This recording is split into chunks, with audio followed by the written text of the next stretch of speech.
Fred Hampton was too good at coalition building, at talking with people who maybe shared his goals but not his demographics. Fred Hampton was someone who would have changed the world if he had been allowed to live. So, of course, the FBI and the US government couldn't allow him to live. And one of his most famous quotes, I think, is really telling about his attitudes. We don't think you fight fire with fire best. We think you fight fire with water best. We're going to fight racism not with racism, but we're going to fight with solidarity.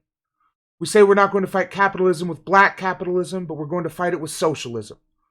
We stood up and said we're not going to fight reactionary pigs and reactionary states attorneys like this and reactionary states attorneys like Hanrahan with any other reactions on our part. We're going to fight their reactions with all of us, people getting together and having an international proletarian revolution. And you know, I think he just might have accomplished that. Probably not, but we'll never know, because he was gunned down in his home at 21 years of age.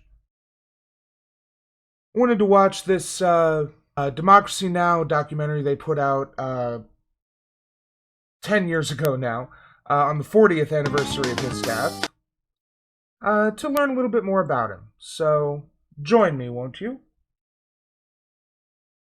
It is about an hour long, but hey, not like we can do much else. I'm on quarantine and curfew right now, so fuck it. So I guess the first half hour is just other stuff, but yeah, let's watch the bit about Fred Hampton. Anniversary of the death of Black Panther leader Fred Hampton. On December 4th, 1969, Chicago police raided Fred Hampton's apartment, shot and killed him in his bed. He was just 21 years old. Black Panther leader Mark Clark was also killed in the raid. While authorities claimed the Panthers had opened fire on the police who were there to serve a search warrant for weapons, evidence later emerged that told a very different story. That the FBI, the Cook County State's Attorney's Office, and the Chicago police conspired to assassinate Fred Hampton. Noam Chomsky has called Hampton's killing the gravest domestic crime of the Nixon administration. Today, on this 40th anniversary of his death, we spend the rest of the hour on Fred Hampton. In 1969, he had emerged as the charismatic young chairman of the Chicago Black Panther Party. This is some of Fred Hampton in his own words. So we say we all... Growing up, I was taught that the Black Panther Party was a bunch of militant black supremacists who wanted to kill white people and make black people the dominant force in America, if not the world. And I have since learned that that was completely wrong. The Black Panthers were black nationalists in that they wanted to create a society where black people had parity with white people. And the most important thing about Fred Hampton in particular, this is not unique to him, but one of his greatest strengths was his willingness and ability to work with Latinos and white people to achieve his goals of greater equality for all. The Black Panthers would arm themselves and stand on street corners in black neighborhoods, not to create war, but to protect the people in that neighborhood from the police. These were not people who wanted to tear down America. They wanted to create an America that represented exactly what the Founding Fathers claimed they were creating. A place where all people are created equal and are endowed with certain rights. This was not the case for black people in 1969. This is not the case for black and brown people in 2020. So what he was fighting for is still worth fighting for and still something we are fighting for. Always say the Black Panther Party that they can do anything they want to us. We might not be back. I might be in jail. I might be anywhere. But when I leave, you can remember I said with the last words on my lips that I am a revolutionary. And you're going to have to keep on saying that. You're going to have to say that I am a proletarian. I am the people. A lot of people don't understand the Black Panthers Party's relationship with white mother country radicals. A lot of people don't even understand that words that they're refusing a lot. But what we're saying is that there are white people in the mother country that are for the same types of things that we are for stimulating revolution in the mother country.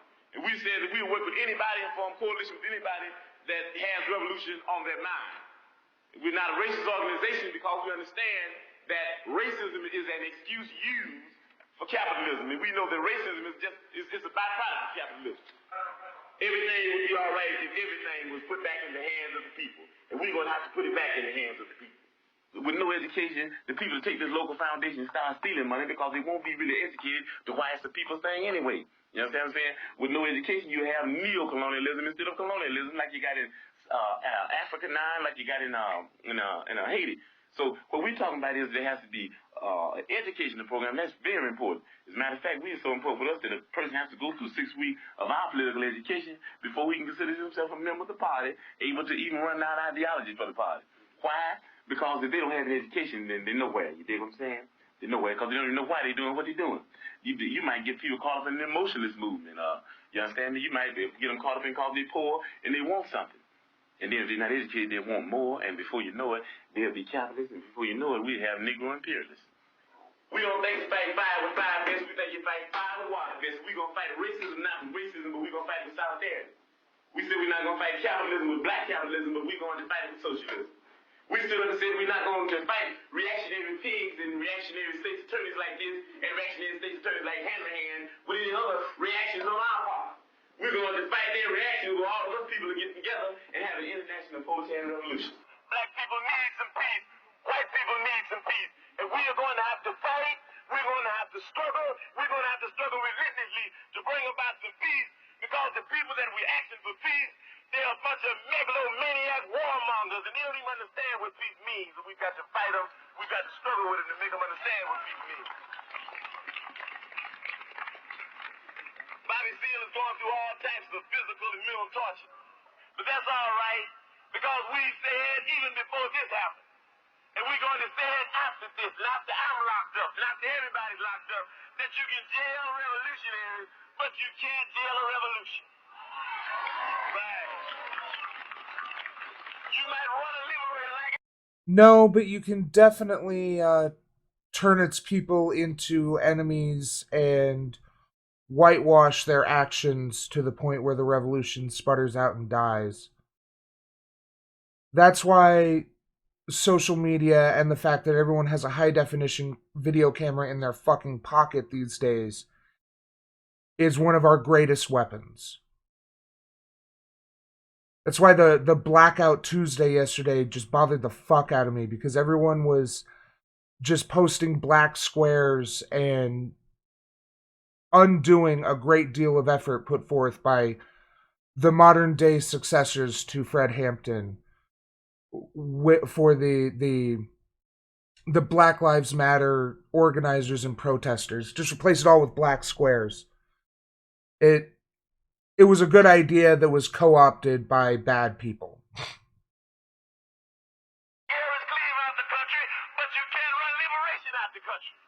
You might murder a freedom fighter like Bobby Hutton, but you can't murder freedom fighting. And if you do, you come up with answers that don't answer, explanations that don't explain. You come up with conclusions that don't conclude. And you come up with people that you thought should be acting like pigs, that's acting like people and moving on pigs. And that's what we've got to do. So we're going to see about Bobby, regardless of what these people think we should do. Because school is not important and work is not important. Nothing's more important than stopping fascism, because fascism will stop us all. The words of Fred Hampton, those excerpts courtesy of the 1969 documentary The Murder of Fred Hampton, produced by the Chicago Film Group. After Hampton was killed, Black Panther leader Bobby Rush spoke at his funeral about his life and legacy. We can mourn today, but if we understood Fred. Yeah, Magmill, a lot of people were just posting like hashtag BLM or Black Lives Matter and the black square and then just leaving social media. And apparently it worked okay on Instagram, but on Twitter it just made the Black Lives Matter hashtag completely unusable. Because you'd search it and all of them would just be people posting the black square. No information about organizations or protests or places to donate or information or anything like that. So it was and originally the Blackout Tuesday was suggested by musicians, music industry people, to suggest that people don't participate in the economy. Black and brown people, I can't find it. I've tried, but I cannot find the original post I found that pointed out that black people contribute some $3 or $4 trillion to the economy. So if black people, don't buy anything, don't spend any money for one day, that's so many millions of dollars that of revenue they lose out on. And as a way of sending a message, I thought that was a great idea, but then someone decided to make it a pointless neoliberal social media blackout, and that's completely worthless.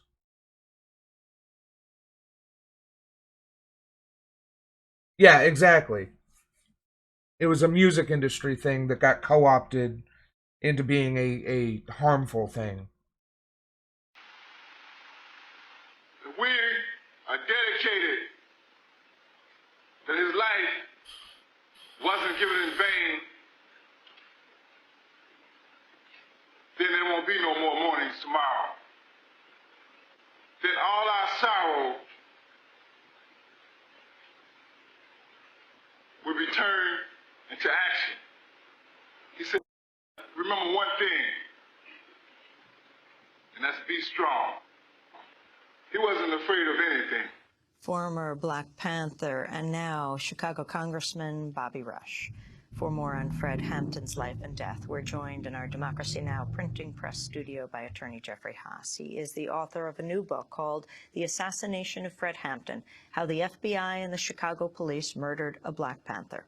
In 1969, Jeffrey Haas co-founded the People's Law Office, whose clients included the Black Panthers, SDS, that's Students for a Democratic Society, and other political activists. He was attorney for the plaintiffs in a federal suit, Hampton versus Hanrahan, filed against the Chicago police, the prosecutor, and later the FBI. We welcome you to Democracy Now!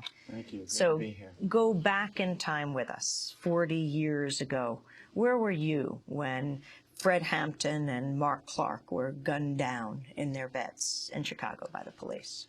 40 years ago this morning, I got a knock on my door at 7:30 in the morning. It was my partner, Skip Andrew, who happened to live up the street from me. When I opened the door, he was already dressed in a suit and tie and said, "The chairman's been killed. The pigs vamped on his crib this morning." And I couldn't believe it because I'd seen Fred just 2 days earlier in the office, bigger than life, giving orders, talking about the breakfast program, talking about political education classes.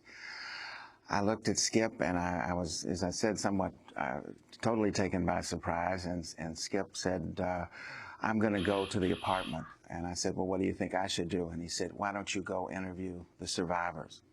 And with that, he was gone. And I thought, wow, here's this guy who was bigger than life, and all of a sudden he's dead. So that morning, which was exactly 40 years ago this morning, just about this time, I went to see the survivors. It turned out that Fred Hampton and Mark Clark were killed in the police raid. 4 of the Panthers were shot, were at the hospital, and the 3 who were only beaten up were at the Wood Street police station. So Hanrahan had given orders, Hanrahan, the police were assigned to him not to allow anyone to see them.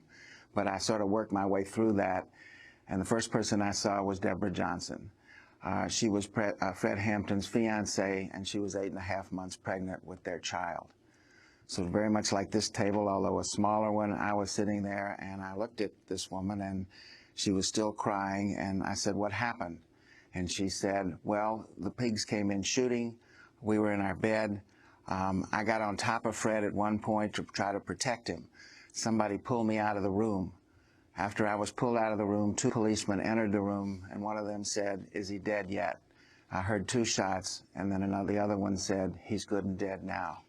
We're going to leave it there for a moment, break, and come back, and then hear from Deborah herself. This is Democracy Now!, democracynow.org, The War and Peace Report. Back in a minute. Here on Democracy Now!, democracynow.org, The War and Peace Report, on this 40th anniversary of the FBI and police killing of Fred Hampton and Mark Clark, Black Panthers in Chicago. We're going to turn right now to Deborah Johnson. Deborah Johnson was the fiancée of Fred Hampton. She was in bed with Fred when the police raided the apartment. She was, well, more than 8 months pregnant. This is how she described the raid. Her son, Fred Hampton Jr., is sitting on her lap as she describes how his father was killed. Someone came into the room, started shaking the chairman, said, Chairman, wake up, the pigs are vamping. Still half asleep, I looked up, and I saw bullets coming from, it looked like the front of the apartment, from the kitchen area. They were, pigs were just shooting. And about this time, I jumped on top of the chairman. He looked up. Looked like all the pigs converged at the entranceway to the bedroom area, back bedroom area. The mattress is just going. You could feel bullets going into it. I just knew we'd be dead, everybody in there. When he looked up, he just looked up. He didn't say a word, and he didn't move, except for moving his head up. He laid his head back down to the side like that. He never said a word, and he never got up out the bed. The person who was in the room, they kept hollering out, stop shooting, stop shooting. We have a pregnant woman, a pregnant sister in here. At that time, I was 8.5 to 9 months pregnant. My baby was to be delivered in 2 weeks. Pigs kept on shooting. So he kept on hollering out. Finally, they stopped. They pushed me and the other brother by the kitchen door and told us to face the wall. Heard the pig say, he's barely alive, he'll barely make it. I assumed they were talking about Chairman Fred. So then, they started shooting the pigs, they started shooting again. I heard the sister scream. They stopped shooting. Pig said, he's good and dead now. The pigs were running around laughing, they were really happy, you know. Talking about Chairman Fred is dead. I never saw Chairman Fred again. That was Deborah Johnson, the fiancée of Fred Hampton, on her lap, their little son, Fred Hampton, who is now an activist around prisoner rights and prisoner issues around this country. Jeffrey Haas is our guest. He is author of The Assassination of Fred Hampton, How the FBI and the Chicago Police Murdered Black Panther. Talk about what came of that after this day 40 years ago. While I was interviewing the survivors, my partners went to the apartment. And when we gathered all the evidence, it turned out that the police had fired 90 shots into the apartment with a submachine gun, shotguns, pistols, and a rifle.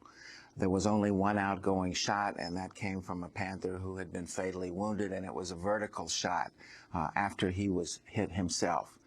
So Hanrahan, who was the police were assigned to the state's attorney, a politically ambitious law and order prosecutor who wanted to get the political advantage of having attacked and taken out the Panthers, was on the TV that morning saying the Panthers opened fire.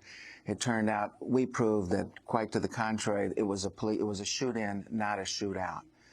What we uncovered years later, we also filed a civil rights suit after the charges were dropped against the Panthers. And in addition to proving, as I said, that it was a one-sided raid, that the police came in firing, the evidence also showed that Fred Hampton was in fact killed with 2 bullets, parallel bullets, fired into his head at point-blank range. He wasn't killed with the bullets through the walls. But what we uncovered was that the FBI had obtained a floor plan of Fred Hampton's apartment.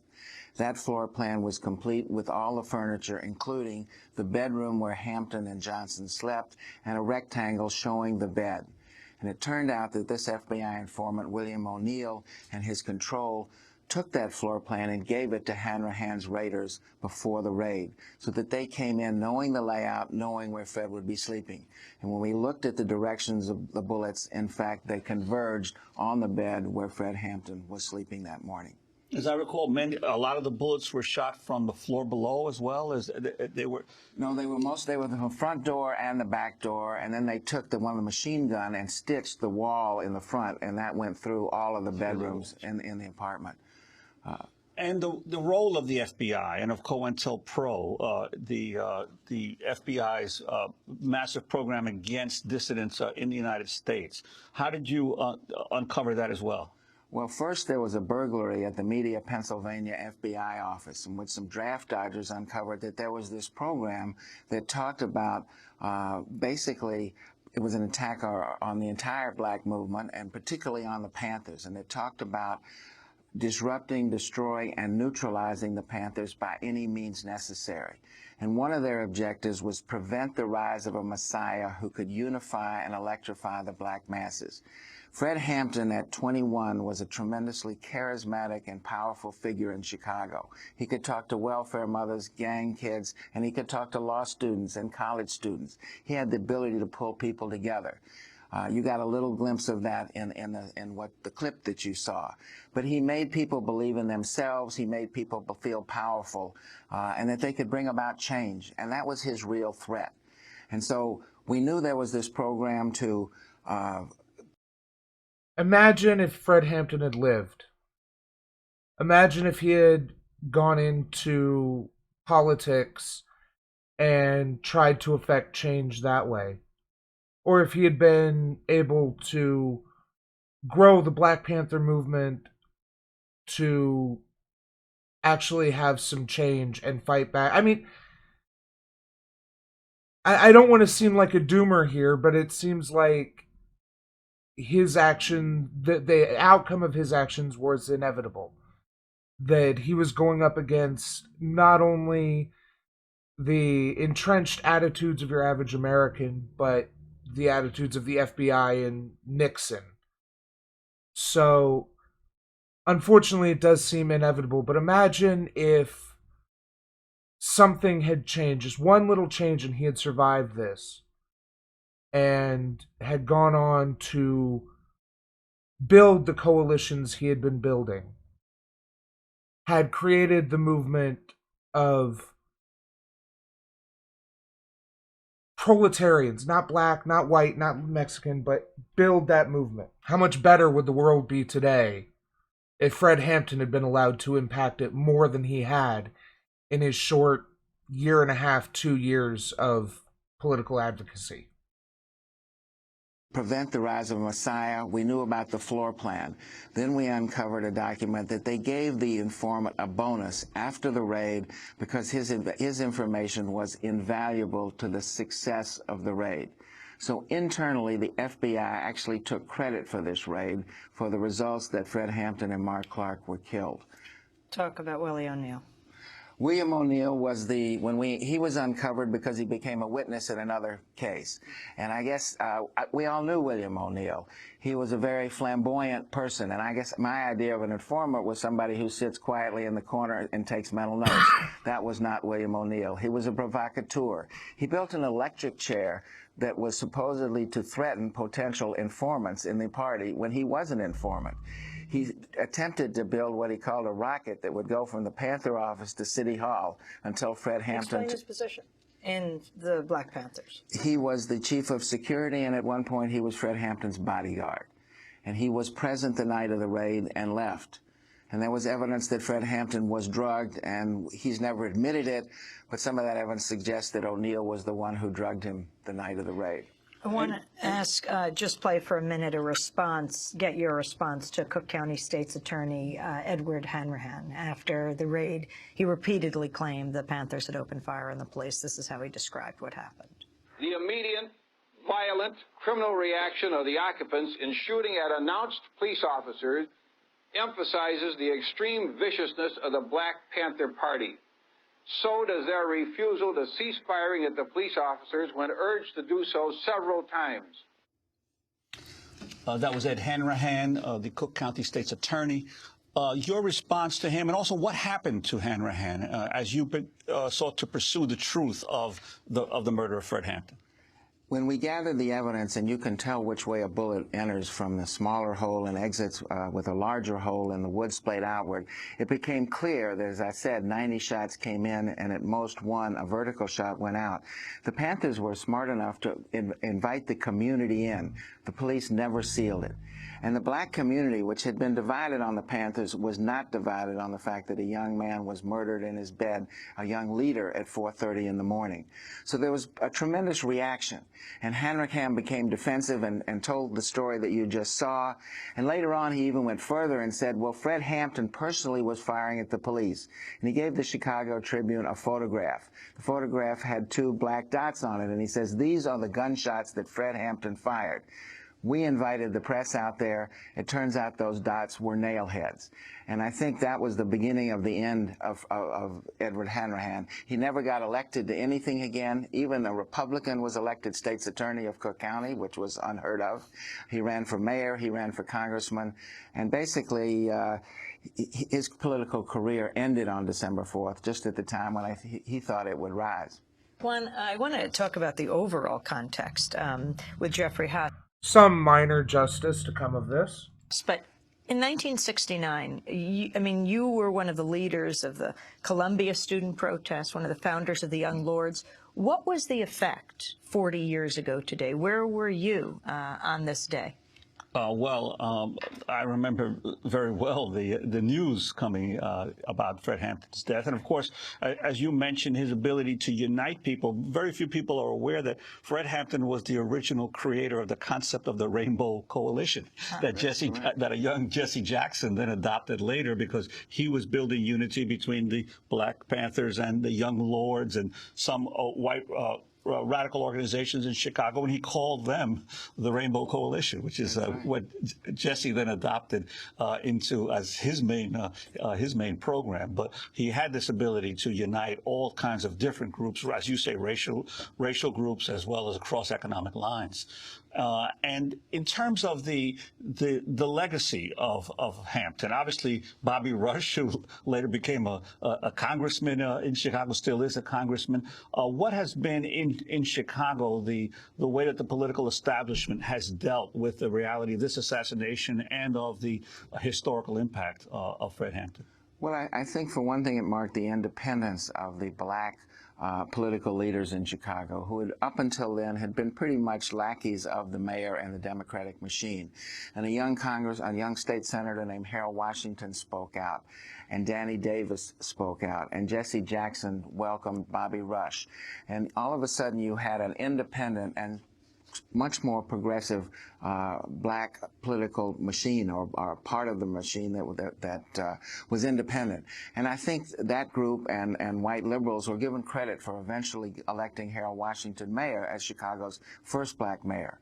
Of course, there's also the legacy that without a young leader, I think the west side of Chicago degenerated a lot into drugs. And without leaders like Fred Hampton, I think the gangs and the drugs became much more prevalent on the west side. He was an alternative to that. He talked about serving the community.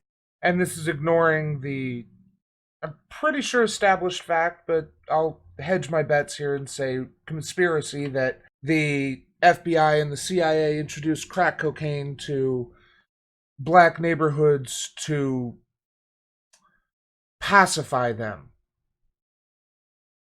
You know, one of the strongest moments I've seen in a video game is the scene from Grand Theft Auto San Andreas. It's near the beginning, and it's when CJ is coming back to town and meeting all the people he knew before he went away. Whatever, I don't remember whether he was in jail or just left town. Doesn't matter. But he's talking about a guy named Big Bear. And when CJ was in town, Big Bear was just this big motherfucker who, didn't take any shit from anyone, was a big, top dog player. Then he got hooked on crack. And there's a scene where you go to where Big Bear lives, and he is getting absolutely just humiliated by this short little dude who is his crack supplier. And I know it's a video game, it's a Grand Theft Auto game, whatever, but that scene has always stuck with me as what drugs like crack can do to people. Crack, meth, heroin, whatever. And to think that our own government could have introduced those substances to a community specifically to weaken and undermine their ability to advocate for themselves. Just pretty upsetting. Community talked about breakfast programs, educating the people, community control of police. So I think that's unfortunately another legacy of Fred's murder. And Jeff House, you talk in the book also about how you, a white radical raised in the South, ended up in Chicago that day as part of the People's Law Clinic there, working with the Panthers. Could you talk about your own trajectory and how you got involved in this story? Well, I grew up in the South. I came from a progressive family, but also it was a segregated South, and I think being a white person there, we all accommodated ourselves in some way to segregation. I think it made cowards of us all. When I got to Chicago, I was influenced by what was going on nationally. Chicago was sort of the hub of all this political activity. You had the Democratic Convention there. Dr. King had marched there.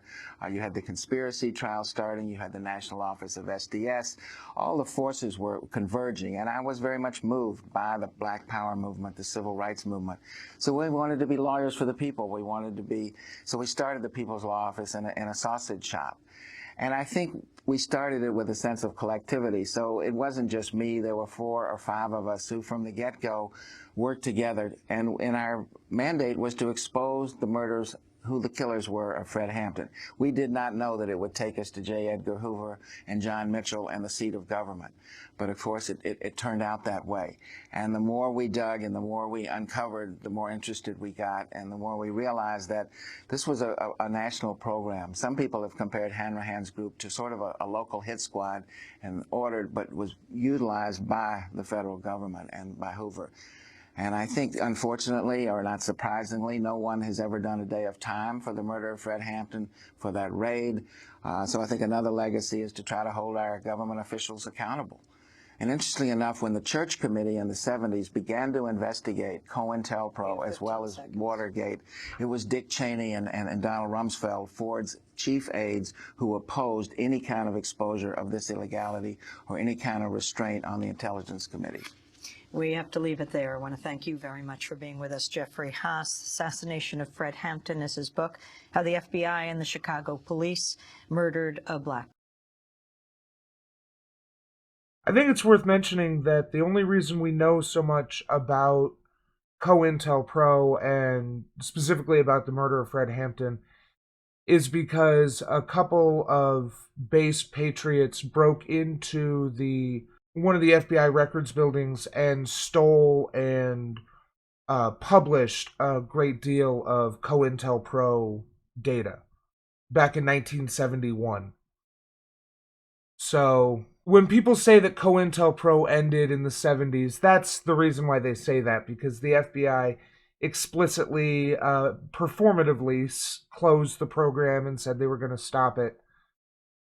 But if you think they've stopped these tactics, if you think that the propaganda and information that was used to discredit the Black Panther movement, that was used to prop up Martin Luther King Jr. as the only voice of reason in the the civil rights movement, to silence voices like Fred Hampton's, they're still doing it. They may not call it COINTELPRO, it may not be a unified organization like it was in the 60s and early 70s, but they're still doing that, which is why our greatest weapon in achieving equality, in achieving the American dream for all, is social media and our ability to record and post everything that happens. Because it's very hard for police, for the government and the media to spin the message if you can post videos contradicting their message right underneath them. If you can post links to videos of police doing the kind of thing that they have been doing for a century and getting away with. But now we have the evidence. Now we can prove it. Remember that the Rodney King riots came because someone had a handheld video camera in 1992 and recorded the police beating him. How many other people like Rodney King were beat before someone happened to have a camera and pulled it out and recorded them? How many people has it happened to since? I'd like to say let's make George Floyd the last, but unfortunately I don't think we're going to achieve the kind of change we want to. I guess I've been beaten down by life, but that doesn't mean we have to stop trying. Because, progress is progress, even if it's slow. And sometimes you do actually get what you want. Hey, thanks for watching. Hope you enjoyed the show. Remember to like, share, and leave a comment because it helps me. Subscribe and ring that bell to help you. Thanks, and we'll see you next time.